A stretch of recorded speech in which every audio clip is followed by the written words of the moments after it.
I'm standing in a small family-owned shade coffee farm in one of the major coffee growing regions of Honduras. Areas like this are frequented by migratory songbirds, the majority of which have seen significant declines since the 1960s. Since coffee is the second largest traded commodity in the world, changes to the way that coffee is grown can have a significant impact on wildlife. Shade coffee like this has often been considered a potential conservation tool for migrants. Sometimes they come here in large numbers and mixed flocks, feeding on flowers, fruit, and insects in the canopy. Definitely the coffee farms that have more canopy and more surrounding forest seem to sustain not only more migratory bird species, but also more resident species. There's also one species that's of special concern, the wood thrush, that often comes down lower into the leaf litter where it forages. In shade coffee farms like this, a thick layer of leaf litter is often maintained. Wood thrush have seen significant declines again since the 1960s, almost consistently approaching a 2% decline annually.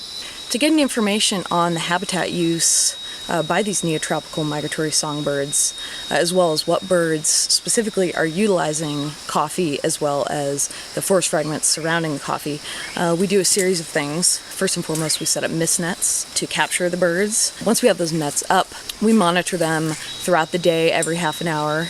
We then band all of the neotropical migratory songbirds with individually numbered federal aluminum bands. 90922.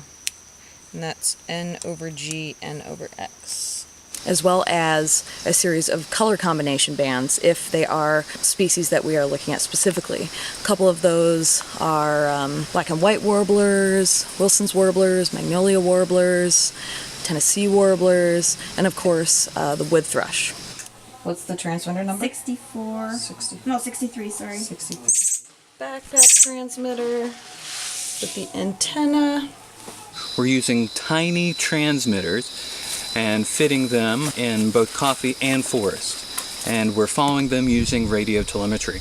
This allows us to follow them in any type of habitat and get an idea of the type of habitat they're using and if that habitat is meeting their needs, both survival needs during the winter and that need for an extra layer of fat to make the long trip back to the United States. Between North America and Honduras, Central America and South America, migratory birds are a shared natural resource. The birds really spend a lot of time in our ecosystems, and particularly they do use these agroecosystems. So we need to see if this habitat is really sustaining them properly.